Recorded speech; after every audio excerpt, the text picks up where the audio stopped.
ফতুল্লা থানা শিল্পাঞ্চল শ্রমিক দলের সভাপতি বাবুল আহমেদ নেতৃত্বে শ্রমিক নেতা নূর আলমের বিশাল মিছিল। বিস্তারিত দেখুন আলামিনের প্রতিবেদনে।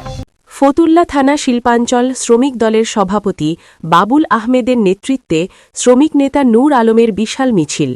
বিস্তারিত দেখুন আলামিনের প্রতিবেদনে। শ্রমিক নেতা নূর আলমের নেতৃত্বে বিশাল এক মিছিল নিয়ে উপস্থিত হলেন কুতুবপুর ইউনিয়ন টক্কার মাঠ। শহীদ রাষ্ট্রপতি জিয়াউর রহমানের সহধর্মিণী বিএনপির ভারপ্রাপ্ত চেয়ারম্যান, তারুণ্যের অহংকার তারেক রহমানের মমতাময়ী মা, তিনবারের সাবেক প্রধানমন্ত্রী বেগম খালেদা জিয়ার রোগমুক্তি ও সুস্থতা কামনায় দোয়া ও মিলাদ মাহফিলের আয়োজন করেন নারায়ণগঞ্জ জেলা ও ফতুল্লা থানা শিল্পাঞ্চল শ্রমিক দল।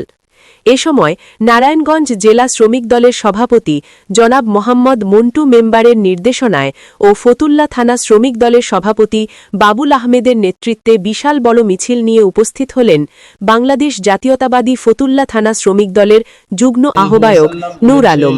সাথে ছিলেন শ্রমিক নেতা মাতা হোসেন মায়া, শ্রমিক নেতা খোকন মিয়া, শ্রমিক নেতা ইমরান, শ্রমিক নেতা শাহাদাত, যুবদল নেতা সুমন।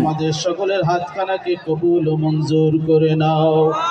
রব্বুল আলামিন, আমরা সকলে গুনাহগার বান্দা, পাপী বান্দা। মাওলা, তোমার নিকটে ভিক্ষা চাই। মাওলা, দয়া করে মায়া করে আমাদের সকলের জীবনের গুনাহগাতাগুলো মাফ করে দাও। রব্বুল আলামিন।